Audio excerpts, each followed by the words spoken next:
NTA, जिसका full form तो national testing agency है, लेकिन इसे हम अगर अपने भाषा में कहना चाहें तो नेवर ट्रस्ट एजेंसी भी कह सकते हैं।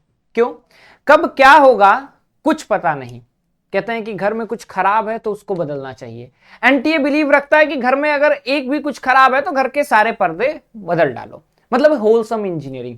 जहां इंडिया डिसेंट्रलाइजेशन पे भरोसा रखता है, वहां पे हम एनटीए जैसे अथॉरिटी बना करके सेंट्रलाइज्ड एग्जामिनेशन सेंटर पे भरोसा रखते हैं। दिल्ली यूनिवर्सिटी एक ऐसी यूनिवर्सिटी है जहां पे 12th board criteria subject mapping एक बहुत बड़ा जो है ऑब्स्टिकल बना हुआ था और अभी भी बना हुआ है। दिल्ली यूनिवर्सिटी का एलिजिबिलिटी क्राइटेरिया रिलीज हुआ है, लेकिन वो कितना हद तक सही है, जब तक उनका इंफॉर्मेशन बुलेटिन नहीं आता है तब तक क्या होगा, क्या क्या बदलाव हुए हैं, चाहे वो बीए हो, बीएससी हो, बीकॉम हो, सब पे बात करेंगे। और आज हम लोग थोड़ा डिटेल में आगे के फ्यूचर पर्सपेक्टिव पे भी हम लोग बात करेंगे। नमस्कार, स्वागत है आपका हमारे इस ऑनलाइन लर्निंग प्लेटफॉर्म बेसिक शिक्षा पे, और मैं अमित तिवारी, आप सभी का पॉलिटिकल साइंस और इकोनॉमिक्स मेंटर। जब मैं कह रहा हूं पॉलिटिकल साइंस और इकोनॉमिक्स मेंटर, तो याद रखिएगा कि इस बार पॉलिटिकल साइंस और इकोनॉमिक्स में तो खास करके पूरा बदल दिया गया है। खैर, आज हम लोग basically eligibility criteria and subject mapping वगैरह पे हम लोग बात करेंगे। मोस्ट जो हमारा इंपॉर्टेंट टॉपिक रहेगा सब्जेक्ट मैपिंग पे, 12th क्राइटेरिया पे।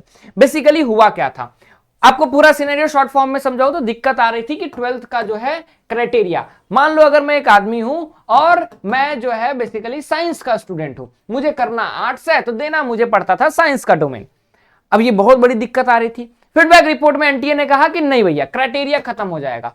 फिर जो है एक ऑन रिकॉर्ड इंटरव्यू में कहा गया दिल्ली यूनिवर्सिटी की तरफ से कि नहीं, हम सब्जेक्ट मैपिंग रखेंगे। सब्जेक्ट मैपिंग एक प्रोसेस है उसके एडमिशन प्रोसेस का।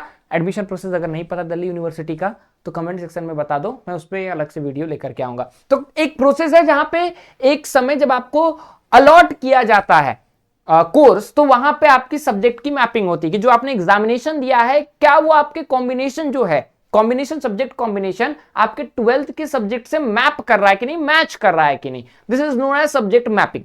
तो कहा कि नहीं, हम सब्जेक्ट मैपिंग रखेंगे, मतलब कि 12th की क्राइटेरिया रहेगी। हो सकता है उनमें कुछ बातचीत की गई हो, सारे सिनेरियो को देखते हुए कंपनसेशन एलिजिबिलिटी क्राइटेरिया लाया गया।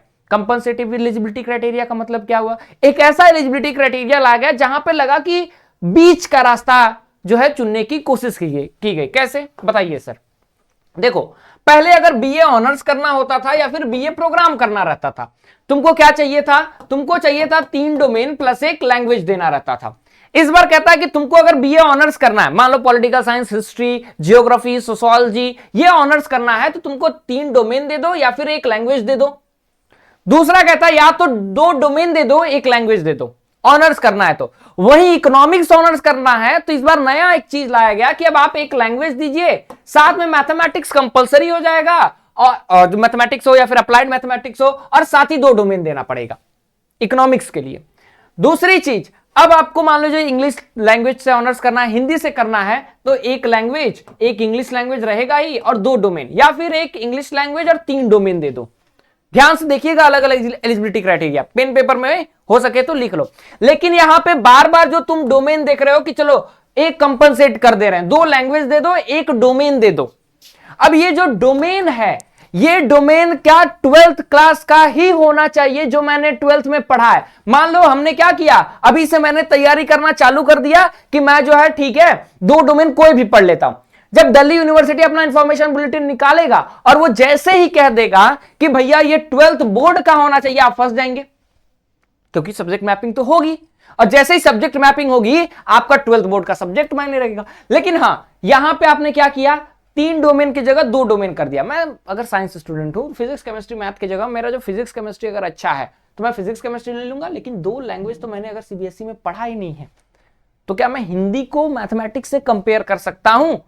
क्या एक सीबीएसई का स्टूडेंट जिसका हिंदी लैंग्वेज नहीं है, वो क्या हिंदी लैंग्वेज में अच्छे स्कोर कर सकता है? I don't know. आपने ये करियर बिल्डिंग या फिर करियर डिस्ट्रॉइंग का डिसीजन लिया है, मैं इस पे कुछ नहीं कह सकता। आपको जो एनटीए को कहना है, आप नीचे कमेंट सेक्शन खुला है, कह सकते हैं आप, मैं कुछ नहीं कह सकता। प्रोग्राम करना है तो कहता है 3 ऑप्शन मैं दे देता हूं, एक 3 डोमेन एक लैंग्वेज के साथ, या 2 डोमेन 2 लैंग्वेज के साथ, या फिर आपको जनरल टेस्ट का इंपॉर्टेंस बढ़ाते हुए कहा कि एक लैंग्वेज, एक डोमेन और एक जनरल टेस्ट दे दो। मतलब कि पीसीएम के स्टूडेंट हो तो एक कोई भी तीनों में से अच्छा है वो दे दो, एक लैंग्वेज दे दो, एक जनरल टेस्ट दे दो। ये थोड़ा आपका प्रोग्राम के लिए रास्ता आसान किया गया है सब्जेक्ट मैपिंग के केस में। अभी भी मैं कह रहा हूं subject mapping is a process in the admission process of Delhi university. If you want to know about it, अगर आपको उसके बारे में जानना है कमेंट सेक्शन भर दीजिए, ठीक है, क्योंकि नहीं बताओगे तो मैं उस पर एडमिशन प्रोसेस पे नहीं लेकर के आ पाऊंगा वीडियो, ठीक है। आगे बढ़ते हैं। आपको बीएससी करना है, बीएससी ऑनर्स अगर करना है, ठीक है, और केमिस्ट्री और फिजिक्स ऑनर्स करना है तो पीसीएम आपको देना पड़ेगा, ठीक है।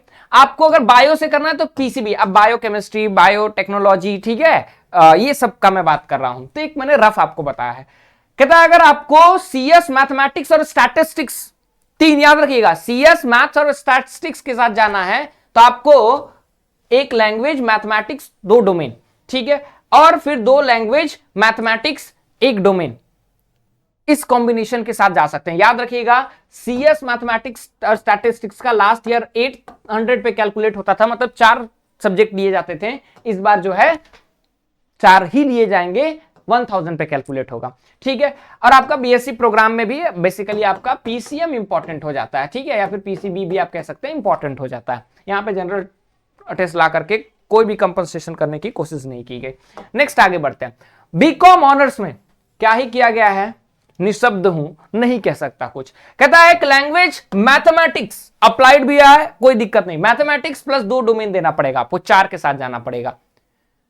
आप अप्लाइड मैथ्स लाना चाहते हैं कॉमर्स में, क्या आपने पहले स्कूल लेवल पे बच्चों को बताया था कि अगर बीकॉम करना है तुमको तो तुम्हारे पास क्या होना चाहिए, अप्लाइड मैथमेटिक्स होना चाहिए। अगर आपने बनाया था, good, hats off to you.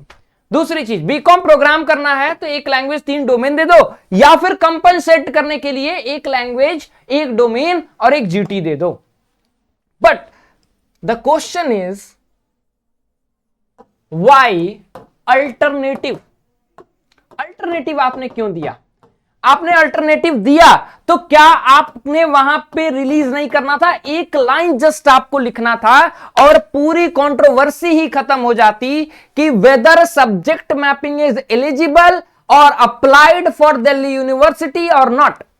अगर सब्जेक्ट मैपिंग अप्लाइड है, यूनिवर्सिटी से आप कांटेक्ट करते हैं, लिख देते हैं, बच्चा आज से तैयारी करने लग जाता। अब इंफॉर्मेशन बुलेटिन लाएगा 10-15 दिन बाद दिल्ली यूनिवर्सिटी, या फिर कितने दिन बाद भी लेकर के आए, अब तो दिल्ली यूनिवर्सिटी समझे। अब इंफॉर्मेशन बुलेटिन लेकर के आएगा, वो लिख दिया सब्जेक्ट मैपिंग, 15 दिन में मान लो तुम तैयारी कर रहे हो, अगर आप ड्रॉपर हैं, एकदम दिमाग कदई हो गया।